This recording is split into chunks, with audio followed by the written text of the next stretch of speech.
ahí las fibras de la goma, de la cámara, de la bicicleta, era como que tenía más elasticidad que lo normal y perdía las fibras esas de goma. Entonces se formaba lo que se llamaba una teta.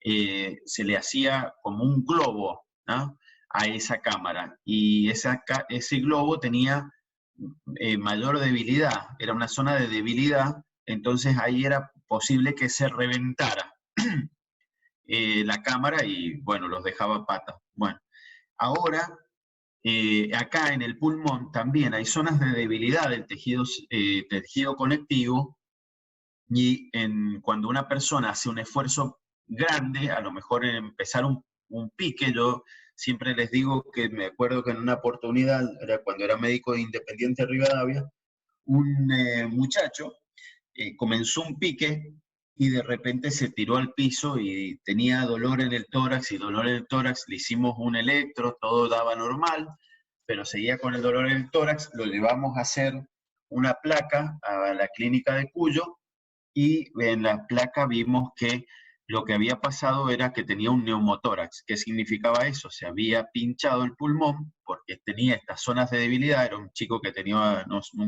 se había dado cuenta antes, pero sí tenía lo que se llama bulla enfisematosa, que son estas zonas de debilidad donde se forman como si fueran tetas de la cámara de la bicicleta, o como si fuera una zona de mayor debilidad. Y entonces cuando él hizo un pique y contuvo la respiración, eso aumentó la presión en el diafragma, y provocó que se reventara el pulmón, y produjo esto que se llama neumotórax espontáneo. Y eso era lo que el paciente sentía. O a veces, cuando hay un accidente de tránsito, se rompe se rompe alguna costilla y pincha el pulmón, ahí aparece también un neumotórax, y el aire ese que tenía el pulmón se va arriba, ¿sí?, en donde está a la altura de la clavícula, y ahí nosotros podemos encontrar ese aire. Si le tocamos al paciente entre la clavícula, ¿sí?, y la zona de la primera costilla, por ahí, vamos a sentir un crepitar, como si ustedes metieran la mano en el congelador ahora y aplastaran el hielo. Ese es el sonido de crepitación. Esa es la sensación que van a sentir cuando el aire infiltra el tejido celular subcutáneo. Es la misma sensación.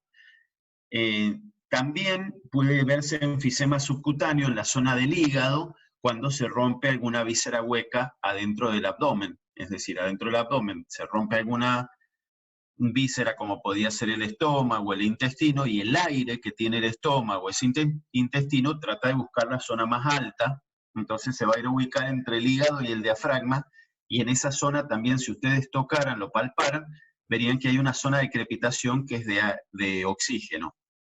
Eso se llama enfisema subcutáneo. Bien, pero nuestro tema de hoy es el edema, ¿ah? Es decir, que ustedes tienen una noción de los otros dos tipos de infiltración, pero el que nos interesa ahora es el edema. Entonces, cuando hablamos de edema, estamos hablando entonces de una infiltración de agua y de sales en el tejido celular subcutáneo. Y puede tener una distinta fisiopatología. Puede tener distinta fisiopatología. Es decir, que acá se ha alterado la fisiología normal, entonces vamos a tener que, en esta alteración de la fisiopatología, puede ser por distintas causas. Una de las causas, ¿sí?,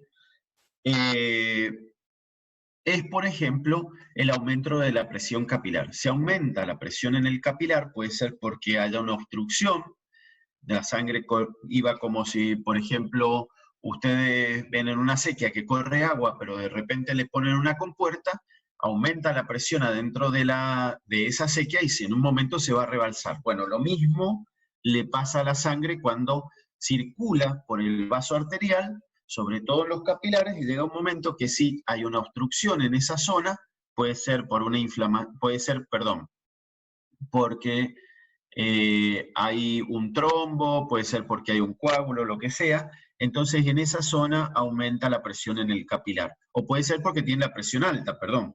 La forma más común es la que tenga una presión arterial alta.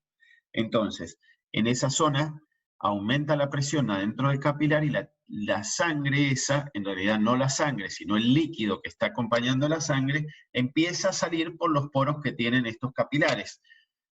Recuerden que habían capilares porosos que tenían poros y otros que no tenían poros. No sé si ustedes se acuerdan, sobre todo los más porosos eran los sinusoides.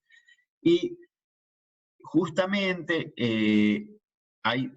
esos capilares, algunos capilares no tienen poros. Para evitar esto, evitar los edemas, sobre todo, por ejemplo, los del sistema nervioso central, porque si no, sí existe el edema cerebral, pero no es tan frecuente como el edema que puede aparecer en el hígado, en donde están estos sinusoides. Entonces, si aumenta la presión en el capilar, va a empezar a salir agua y sales hacia el espacio que está por afuera de la célula, ¿sí? El espacio extracelular, y ese es el tejido celular subcutáneo. Y entonces ahí vamos a tener una zona de edema. Otra cosa que puede pasar para que haya también edema, para que se produzca un edema, es que disminuya la presión oncótica del plasma sanguíneo. A ver, no sé si ustedes saben lo que es presión oncótica, pero les voy a explicar. Las proteínas que tiene el plasma hacen que se mantenga la presión oncótica. Es decir, que si el plasma de la sangre tiene adecuada cantidad de proteínas, se mantiene esa presión que se llama presión oncótica o presión de las proteínas del plasma. Ahora, si disminuyen las proteínas del plasma, ¿por qué puede disminuir las proteínas del plasma? Porque no se están generando, porque tiene el hígado afectado, por ejemplo, o porque esa persona está comiendo menos proteínas, entonces están disminuyendo en la sangre las proteínas. Entonces, si disminuyen las proteínas del plasma, que son las que retienen el agua y la sal, es decir, porque para que esas proteínas circulen necesitan de agua y sal para ir encapsuladas, ¿sí? Si disminuyen las proteínas del plasma, el agua que sobra y la sal que sobra van a ir a parar al tejido celular subcutáneo, al tejido extracelular. Entonces, ahí tendríamos otra causa de edema. Otra causa de edema es que aumenten los electrolitos, es decir, sodio, potasio, cloro, afuera de la célula. Si aumentan los electrolitos afuera de la célula, entonces también vamos a tener que estos pacientes van a tener, va a salir el líquido y la sal del plasma, va a tender a salir del plasma para ir a diluir, digamos, estos electrolitos por afuera. ¿Ah? Esto se ve sobre todo en los mecanismos en donde hay retención, perdón, en las alteraciones del glomérulo y del túbulo renal, ¿sí? O también se ve en algunos factores donde las hormonas alteran esta y alteran esto y producen mayor retención de líquidos.